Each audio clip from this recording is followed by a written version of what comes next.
남유다 왕국 사람들, 이제 이스라엘 사람들 중에 이제 북이스라엘 사람들이 멸망당하고, 남유다 사람들, 예루살렘 성을 중심으로, 또 지파로 말하면 유다 지파와 베냐민 지파, 이 두 지파 사람들이 그래도 왕년에 그 영화로웠던 이스라엘의 명맥을 유지하고 있었는데, 이제 하나님께서 예레미야 선지자를 통하여서 이 민족 남유다 왕국의 멸망을 선언하시고 또 선포하시고 예언하시는 이제 이런 장면이 계속 반복되어 나오고 있습니다.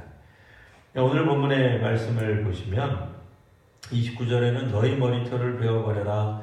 보통 머리카락을 베어버린다든지 옷자락을 찢는다든지 몸 위에 죄를 이렇게 뒤엎는 행위 같은 것들은 고대 이스라엘 사회에서 슬픔을, 아주 극심한 슬픔을 당하였을 때 애도하는 일이 가장 극심한 건 아무래도 사람들이 죽는다든지 나라가 망한다든지, 오늘 본문에서는 나라도 망할 뿐 아니라 사람들도 죽게 되겠죠. 사람들이 죽어서 병사들이 죽고 군사들이 죽어서 나라를 지키지 못해 이 나라가 이제 빼앗기게 되는, 그래서 이제 주민들도 때로는 죽기도 하고 포로로 끌려가는 일이 벌어지게 될 테니, 자, 너는 너의 머리털을 베어버리고 벗은 산 위에서 통곡하라. 이제 예루살렘 주민들아, 예루살렘아라고 하는 뜻입니다. 우리는 서울을 여성 명사로 사용하지는 않습니다만, 이제 고대 히브리어 또 혹은 히브리어 같은 외국어 같은 경우에는 종종 이렇게 여성을 이렇게 뜻하는 표현을 사용함으로써 어떤 도시 혹은 그 도시에 사는 주민들을 이야기하기도 합니다. 자, 그러면 이들이 어디서 그러면 또 통곡할 것이냐? 하필이면 통곡하는 장소가 벗은 산 위에요. 이 벗은 산은 본디 산은 벗지 않았어요. 헐벗지 않았어요. 본디 산은 울창할 것입니다. 그 울창한 곳, 풍요로운 곳, 풍성한 곳, 그곳은 바로 이스라엘 사람들이 본래적으로는 하나님이 축복을 더하셔서 이스라엘 사람들을 살게 하신 가나안 땅이에요. 젖과 꿀이 흐르는 땅이에요. 그러니 그곳은 원래는 풍요로웠던 땅입니다. 근데 그곳에 이 남유다 사람, 북이스라엘뿐 아니라 이제 남유다 사람들도 그곳에서 산당을 짓고는 제사를 드렸어요. 그러니까 하나님 앞에 성전을 짓고 혹은 성소에서 하나님께 나아간 것이 아니라 산당을 지은 겁니다. 그러니까 풍요와 생명을 약속하는 가나안 신들 앞에 나아갔다는 거예요. 근데 그 산들이 실제로는 무성해야 되잖아요. 풍성해야 되잖아요. 근데 이제 이스라엘 사람들이 공격당하고 나라가 위기에 처했는데 실제 그 산은 풍성한 산이 아니에요. 울창한 산이 아니라 헐벗은 산이 되어버렸다 하는 얘기예요. 왜 벌거벗었느냐? 왜 아무것도 없느냐? 그들이 요구했던 그런 평화, 그들이 요구했던 그런 풍성함이 전혀 제공이 되지 않는, 그러니까 완전히 반대로 어떻게 보면 비웃음의 용어가 되겠습니다. 그들은 풍요를 원했습니다. 그들은 생명을 원했지만 바로 그곳에서 희생제사를 드리고 하나님께 드리는 제사가 아닌 우상에게 제사를 드렸는데, 결국 그들은 벗은 나라, 벗은 몸, 빼앗긴 나라, 빼앗긴 형태가 되고 말 것이다. 그러니 벗은 산에서 너희들은 통곡할지어다. 그러니까 그들이 지난 세월 동안 지켜왔던 그런 어떤 신앙적 전지, 물론 우상을 섬겼던 신앙입니다. 참된 여호와 신앙이 아니라 그들이 우상을 섬겼던 그 신앙이 얼마나 비참한 것인지를 실제로 경험하게 되는 산, 그 산이 달리 또 다른 산이 아니라 그들이 하늘 높이 외쳤던, 제사를 드렸던 우상에게 제사를 드렸던 그 산이 이제는 벗은 산이 된다라는 말입니다. 여호와께서는 그 노하신 바 이 세대를 끊어버리실 것이기 때문에 그렇습니다. 더 이상 다음 세대로의 희망이 사라지게 될 것이기 때문에 이제 예루살렘 성 주민들은 나아가서 그것도 벗은 산, 너희들이 그동안 지성물을 바쳤던 그 산에서 슬퍼하거라. 30절 보시면 여호와께서 말씀하시되 유다 자손이 남유다 자손이 나의 눈앞에서 악을 행했습니다. 어떤 악을 행했느냐? 내 이름으로 일컬음을 받는 집에 그들의 가증한 것을 주었습니다. 이 앞부분에서는 예레미야서 앞부분에서는 여호와의 이름으로 일컫는 것, 그것은 이제 성전을 말합니다. 근데 이 성전을 강도의 불혈 거짓의 소굴로 여겼어요. 근데 이제 와서는 그곳에다가 가증한 것을 두었습니다. 이스라엘 사람들 언제부터 이 가증한 것을 두었을까요? 아마도 그 이전의 역사 가운데서 우리가 성경 가운데서 분명하게 찾아볼 수 있는 때는 솔로몬 때라고도 볼 수 있습니다. 솔로몬, 지혜가 가장 많았다고 알려져 있는, 지혜의 왕으로 알려져 있는 이 솔로몬이 여러 민족의 부인들과 결혼하면서, 딸들과 결혼하면서 자기 부인을 삼으면서 그들이 가지고 왔던 우상들을 여호와의 성전 한 귀퉁이에 무슨 전리품처럼, 우리로 말하면 상장들처럼 자기 자신의 어떤 위대함을 드러내는 것처럼 즐비하게 늘어놓았어요. 그 하나님 보시기에 가증스러운 일이었습니다. 트로피처럼 놓은 것뿐 아니라 이 말은 결국 단지 신상을 여호와의 성전에 놓아둔 것, 하나님 앞에 굴복시킨 것처럼 보였을지라도 실상은 거짓 신들, 우상 신들을 이스라엘에 유입하게 되는 결과를 낳게 됩니다. 그런데 이제 세월이 흘러서 북이스라엘이 이스라엘대로 망하고 남유다가 어느 정도 세월이 흐릅니다. 요시야 왕이 이제 왕이 되었을 때 일순간 그래도 종교개혁을 해서 남유다 왕국이 영적으로 좀 깨끗해지나 청결해지나 싶었는데 요시야 왕이 개혁을 온전히 이루지 못하고 그만 죽게 되죠. 그리고 나자 다음번 왕이 들어서게 되는데 그때부터 점점 그러니까 남유다는 이제 돌이킬 수 없는 더 악한 세월을 겪게 됩니다. 그래서 이제 내 이름으로 일컫는 그 집 성전에 가증한 것을 두고요. 31절 보시면 도벳 사당이 나옵니다. 도벳 예배당을 말하는 거죠. 이거를 다시 건축해. 이전의 왕이 이걸 이미 없앴어요. 요시야 왕이 종교개혁을 하면서 없애버렸어요. 철폐해버렸어요. 물론 남유다 사람들은 이 도벳 사당이 매우 존귀했을 겁니다. 유용했을 겁니다. 그들이 가지고 있는 어떤 그런 우상 신을 섬기는데 매우 적절하게 필요했을 것이나 종교개혁을 감당했던 요시야 왕이 볼 때는 그는 가증스러운 것이기 때문에 이미 철폐해버렸어요. 없애버렸는데 다시 건축합니다. 여호와김 왕이라고 하는 왕 때에, 그러니까 요시야 왕이 죽고 난 다음 왕이죠. 여호와김 왕 때 이거를 다시 재건축을 해요. 그리고서는 그들이 한 행위, 그들의 자녀를 불에 살라버립니다. 사람을 산채로 그들의 신께 바쳤다. 그들의 희생의 정도가 우리에게 있어서 가장 중요한 존재, 오늘 우리 시대에게는 자녀가 될 수 있을 거예요. 어떤 경우에는 우리보다도 더 자녀를 우리가 더 사랑할 거예요. 우리는 이제 한 세상 살다가 간다 할지라도 남아있는 자녀들을 위해 모든 것을 아낌없이 부어주고 싶을 거예요.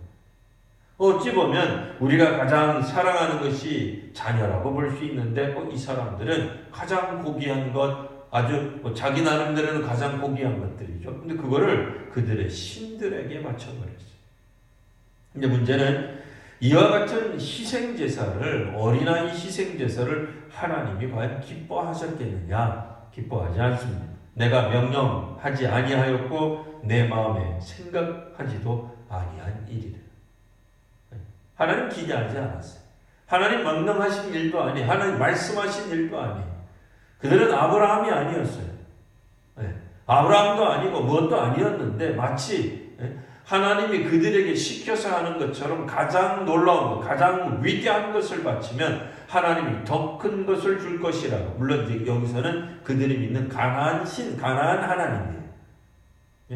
하나님이 더 큰 것을 줄 것이라고 믿고 현재 그들이 가지고 있는 최상의 것을 바쳤던 겁니다. 예전에 간혹 우리 교계에서도 그런 일들이 있었어요. 만약 하나님께서 우리에게 축복을 더하시기를 원하신다면 받고 싶은 축복만큼 11조를 내라. 이 얼토당토한 얘기죠.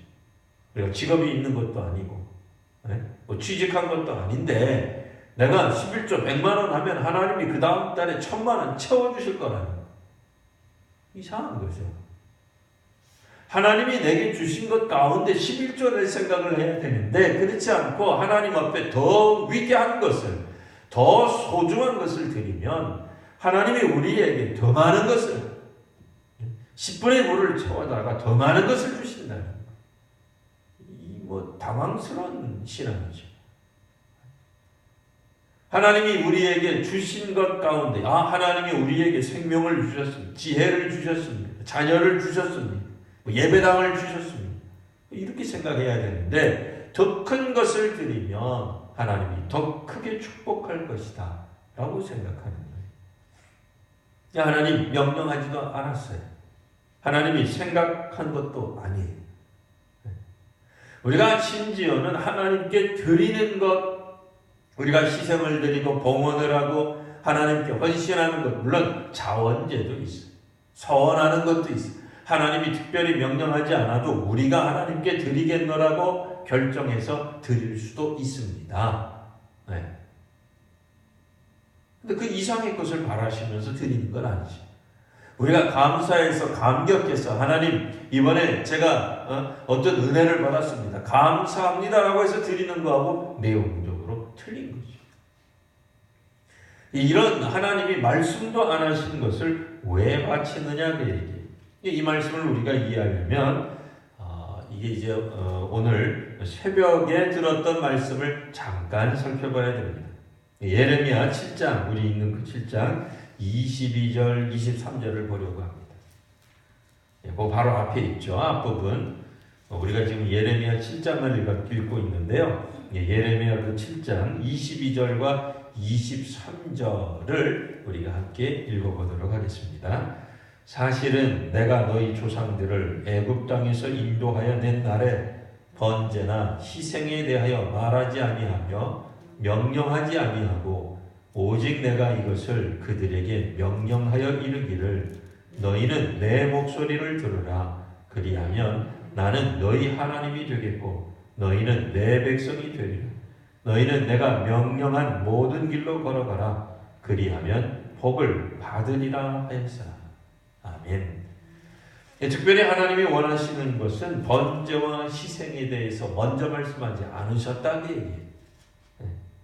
애굽 땅에서 인도하던 날에 애굽 땅에 인도하자마자 너희들은 나에게 다음과 같은 번제를 드려라, 제사를 드려라, 희생을 바쳐라 라고 하나님이 말씀하지 않으셨다. 물론 나중에 말씀하셨죠. 도무지 제사 드리지 마라. 그런 건 아니에요. 제사를 드리도록 하나님 허용하셨어요. 근데 왜 이런 말을 했겠냐 말이에요. 하나님 앞에 우선되는 것은 제사가 아니라 뭐다? 순종이다. 그 얘기예요. 근데 이스라엘 사람들은 더 큰 제사, 더 놀라운 희생 제사를 드리면 드릴수록 하나님이 우리에게 복을 주시겠거니 라고 생각을 한 겁니다. 실제로 엘리야 선지자하고 다투었던 바알과 아세라 선지자들 같은 경우에는 그들의 신, 그들의 하나님을 부르기 위해 그들의 몸에 상처를 냅니다. 피를 흘리기 시작했어요. 사람의 생명의 근원이라고 말할 수 있는 피를 흘림으로 그들은 그들의 신이 응답하기를 원했던 겁니다. 원래 그렇게 안 하잖아요. 우리가 가장 인간에게 있어서 중요한 생명을 바쳐서 목숨을 끊어가며 피를 흘려가며 신을 부르지 않아요. 근데 이 이방신들의 이 접촉된 사람들의 특징이 뭐냐면 무조건 더 큰 헌신을 요구하는 거예요. 그러면 신이 기뻐할 것이다. 근데 언제만 하면 돼요? 제사만 잘 드리면 되는 거예요. 다른 거 필요 없어요. 제사만 열심히 드리면 다 되는 거예요. 희생만 제대로만 드리면 되는 거예요. 번제만 그저 적절하게 드리면 된다 그 얘기예요. 우리가 주의 말씀대로 살아가는 것은 도무지 관심이 없거나 혹은 그거는 2차적인 것이 되어버리고 맙니다. 예. 오늘 말씀에 따르면 그러다 보니 이 남유다 사람들이 심지어는 자기의 자녀들을 그들의 신에게까지 바치면서 나아가는데 열중한 거예요. 진정으로 이제 하나님이 원하시는 일을 행해야 되는데 하나님의 말씀에 따라 순종하며 살아가는 것이 훨씬 더 중요한 일인데 그렇게 하지 않은 거예요. 그래서 32절에 보면 이제 날이 이를 것이다 말이에요. 이곳이 이제 날, 심판의 날이죠. 멸망의 날이에요. 하나님이 이제 저주를 퍼부시는 그 날이 되면 이것을 도벳이라 하지만 원래 이름이죠. 도벳 산당이었잖아요. 도벳 예배당이었잖아요. 도벳이라고 하지 마라.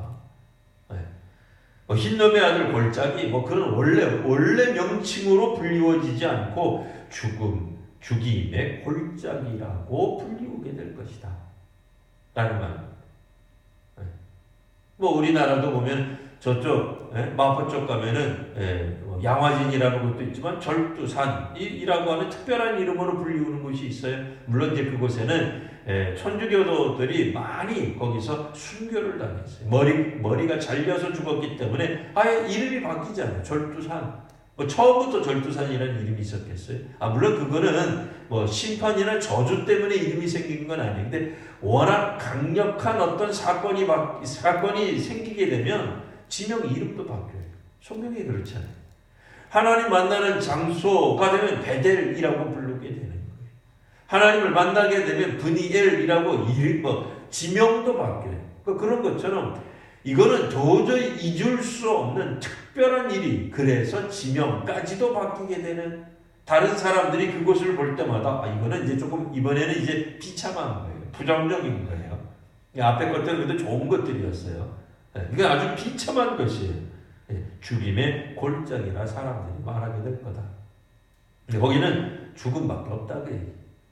여기를 저기를 둘러봐도 결국은 죽는 것밖에 없단 말이에요. 왜냐하면 이때 이 사람들은 이 산당을 짓고 산 위에 올라가서 거룩한 희생제를 드리면 그들의 신, 그들의 하나님이 그들에게 번영을 가져다 줄 것이요 축복을 내려줄 것이라고 생각했지만 실제로 남은 것은 죽임밖에 없다.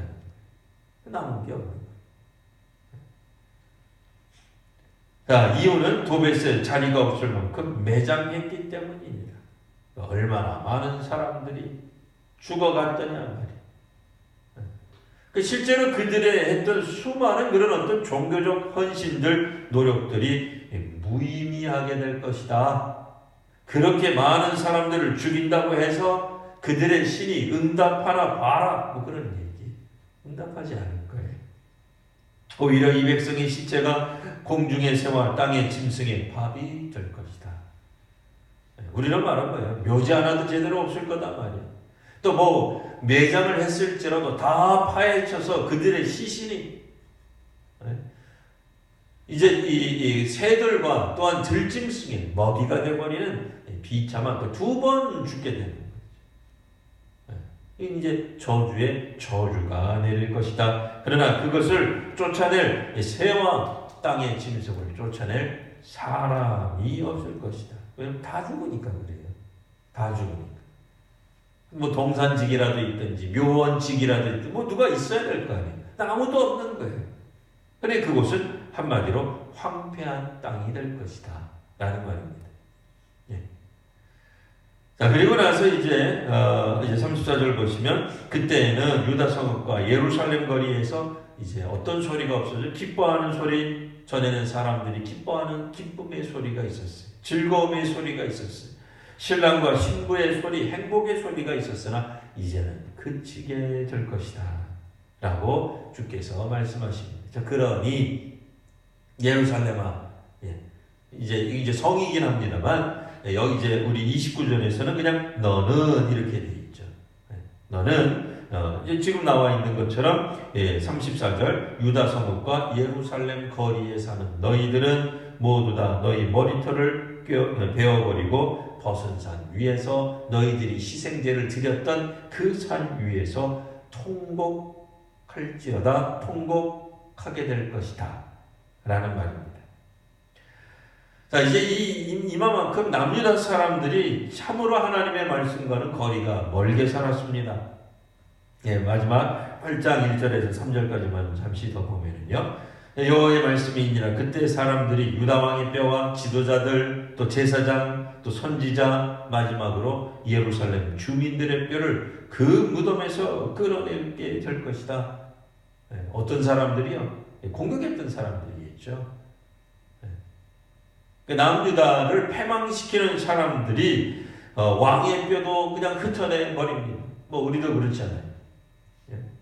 뭐 일제가 우리나라 침략했을 때 역대 임금님들의 무덤을 봉부를 막 파헤치죠. 도굴해버리죠. 훼손시킵니다. 그렇잖아요. 뭐 다른 나라도 그랬잖아요. 뭐 이집트의 미이라 같은 거 그냥 안 두잖아요. 훼손시키잖아요. 그러니까 왕들을 공격. 왕의 무덤이 공격받는 들만큼 이제는 이 나라를 지킬 사람이 없어요. 뭐 일진일퇴하는 그런 전쟁이 아니에요. 서로 그래도 경각을 뭐 쳐다보면서 으르렁거리는 전쟁을 하는 게 아니라 완전히 져버린 거예요. 그래서 왕들의 무덤에 있었던 뼈도, 그 다음에 지도자들, 제사장들, 선지자들, 뭐 실제 그때 있었던 왕이 되었던, 선지자가 되었던, 뭐 지도자가 되었던, 예언자가 되었던, 제사장이 되었던, 심지어는 예루살렘 주민의 뼈도. 이런 비참한 일을 당하는 이유들이 있습니다. 그 무덤에서 나오는 이유가 있어요. 자, 그래서 그들이 2절 보시면 그들이 사랑하며 섬기며 뒤따르며 구하며 경배하던 해, 달, 하늘의 뭇별 아래서 펼쳐지게 하리니.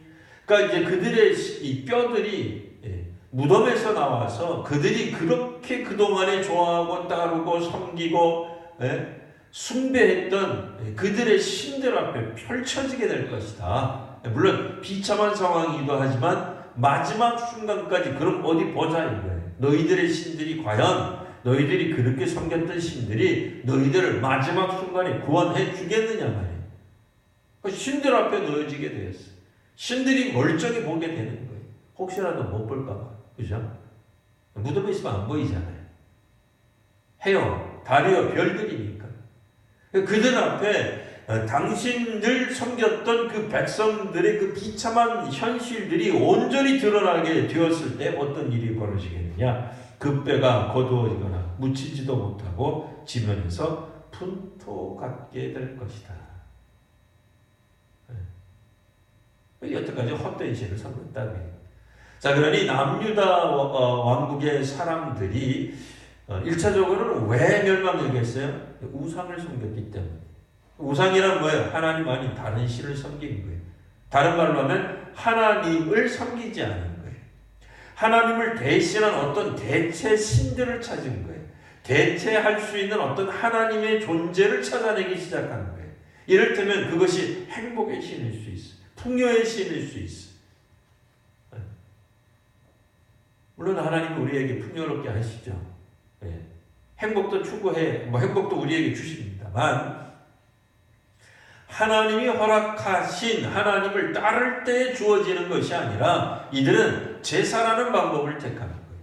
하나님의 말씀을 따르기보다는 제사만 멋지게 드리면, 화려하게 드리면, 거창하게 드리면 그들의 신이 하나님이 주시는 것과 같은 행복을, 풍요를, 생명을 준다고 하나님의 뜻을 뒤바꿔버린 거예요.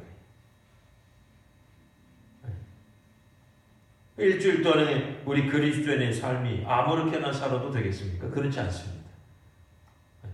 물론 우리들이 예배 중심의 삶을 살아야 됩니다. 하나님 중심인 사람은 당연히 자연스럽게 예배 중심의 삶으로 가도록 되어 있습니다. 그러나 예배를 드렸다고 해서 나머지 우리의 인생은 한 주간은 아무래도 좋은 것은 결코 아닙니다. 주일에 예배를 드리고 나서 식당에서 우리가 엉뚱한 이야기를 하는데도 그러면 안 되잖아요. 예배를 잘 드리고 나서, 구역 예배 잘 드리고 나서, 오후 예배 잘 드리고 나서 예배당 문 밖을 나가면서부터 갑자기 우리가 세속화되어 버립니다. 그것도 안 될 얘기잖아요. 물론 예배 시간에도 집중해야 되나, 예배를 마치고 난 다음에도 주의 말씀대로 살아간다는 게 무엇일까 생각해야지. 순종해야지. 남유다 사람들은 예배만 드리면, 예배만 잘 드리면 하나님께 잘, 그들의 신입니다만 여기서 이제 여호와 하나님이 아니라 그들의 신에게만 잘 보이면, 신만 기쁘게 해준다면 그거를 제사라고 생각. 물론 하나님을 기쁘시게 하는 게 제사의 또 중요한 원인, 그러니까 목표 중에 하나 있어요. 없는 건 아니에요. 근데 남유다 사람들은 제사를 잘 드리면, 제물을 잘 드리면, 그 이전에 듣도 보도 못한 것을 잘 드리기만 하면 그렇게 생각을 하는 거예요. 그거는 아니다, 그 얘기. 자, 그러니 이제 3절, 이 악한 민족에 남아있는 자, 보통 사실 이 구약 성경에서 남아있는 자들은 참 좋은 사람들이에요. 끝까지 남아있는 거예요. 다 멸망했을지라도 남아있는 자들이 마치 나무가 확 베어져 있을지라도, 그럼 우리가 볼 때는 나무가 베어졌으니 죽었겠네? 그렇지 않다 이거예요. 나무 밑에 뿌리가 있잖아. 남아있으면 나중에 언젠가는 고난의 세월이 지나고 나서 수년 혹은 수십 년이 지난 다음에 거기에서 새로 나무가, 줄기가, 뿌리가 내려서 생성하는 생명이 나오는 그 사람들이 남은 자들이에요. 근데 여기 있는 남은 자들은 그냥 문자 그대로 그냥 남아있는 것 뿐이에요. 사실은 겨우 살아남은, 죽지 않은, 그래서 포로로 끌려간 사람들. 여전히 비참한 가운데 있는 겁니다. 그럼에도 포로로 끌려가 남은 사람들이야말로 또 다른 의미에서 남유다 왕국의 희망의 작지만 불씨가 맞죠. 불씨가 돼야죠. 죽어있는 사람들에게는 희망이 없잖아요. 죽어있는데 갑자기 어떻게 태어나겠어요. 어찌되었든 포로로 끌려갔다선 치더라도 남아있는 그들에게 우리는 희망을 걸 수밖에 없습니다. 그 대표적인 인물이 누구예요? 다니엘 같은 사람들. 그도 남유다 왕국의 어떤 귀족의 아들이었을 거예요.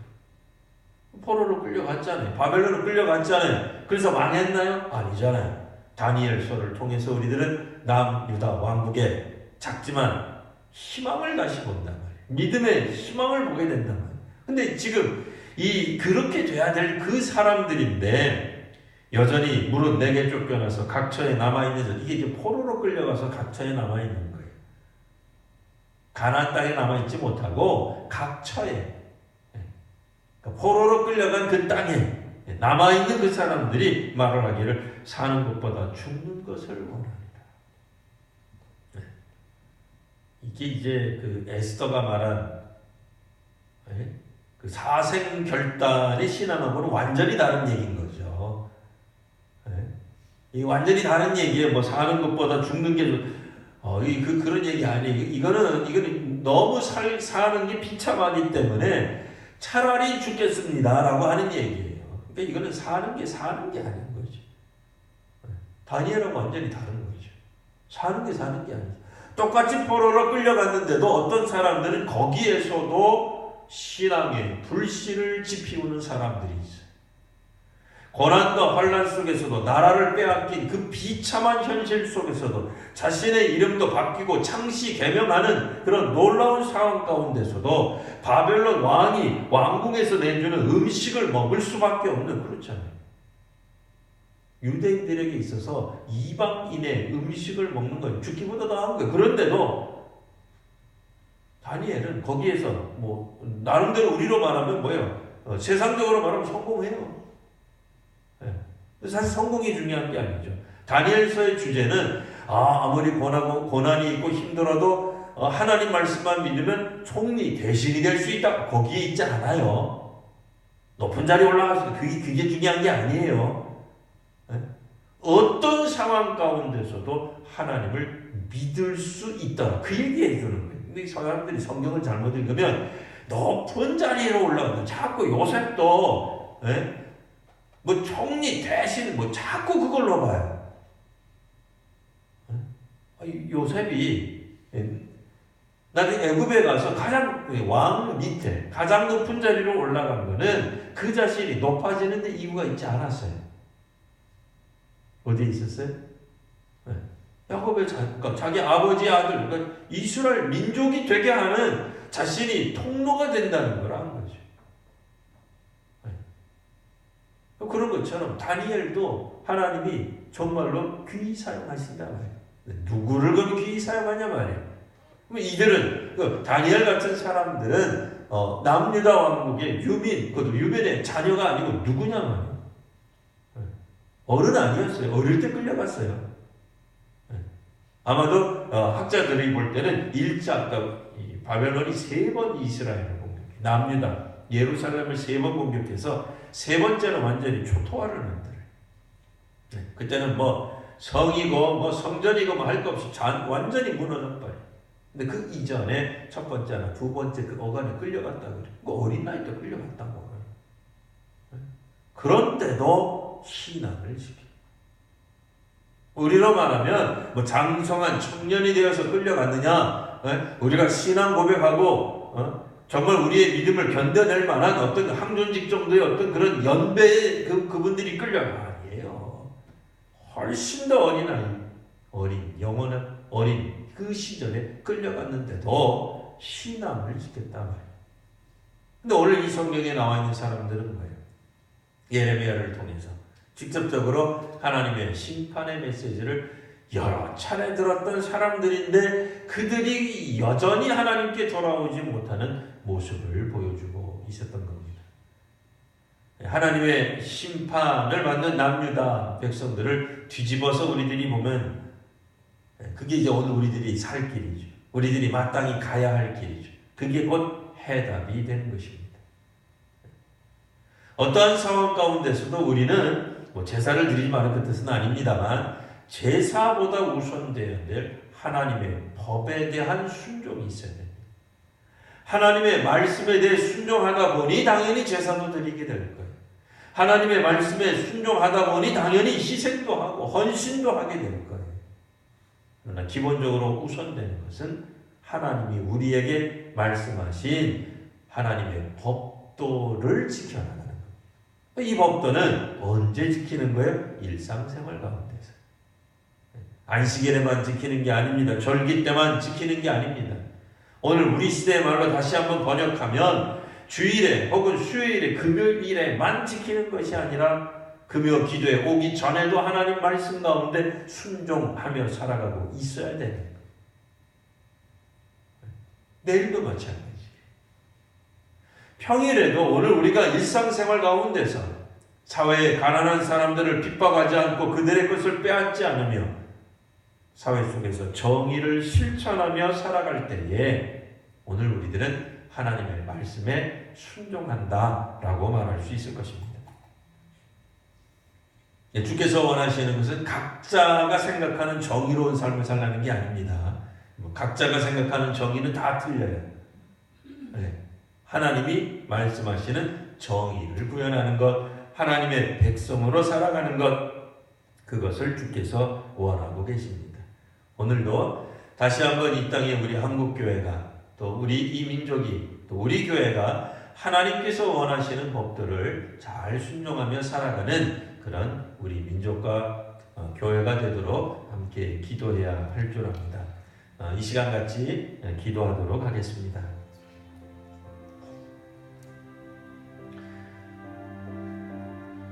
오늘 우리에게 주신 이 하나님의 말씀에 따라 남유다 백성들이 멸망한 이유를 이제 거짓 신들을 섬겼다라고 지적하고 있습니다.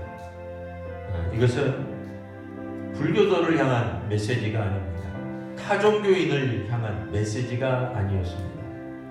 구약의 하나님의 백성으로 불리웠던 사람들을 향한 메시지였습니다.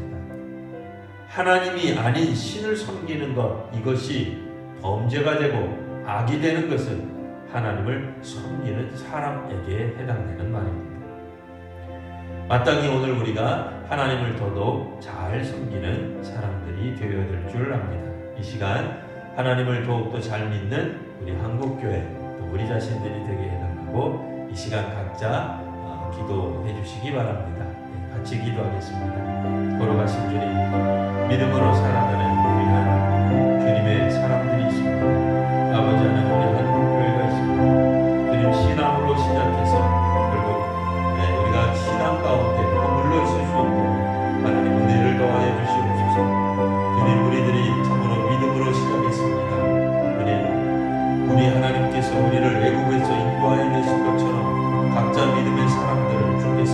인도하시고 은혜를 더하여 주셨습니다. 주님, 저희를 강하게 붙들어 주옵소서.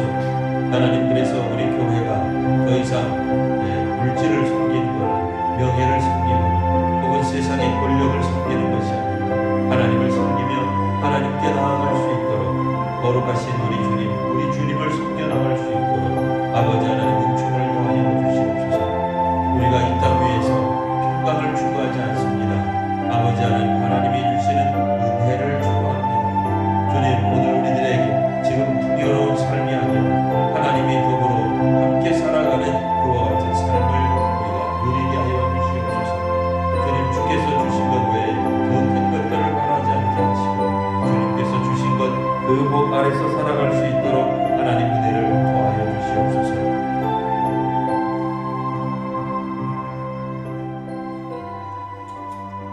우리 교회에서 기도하는 여러 기도 후원자들이 있습니다.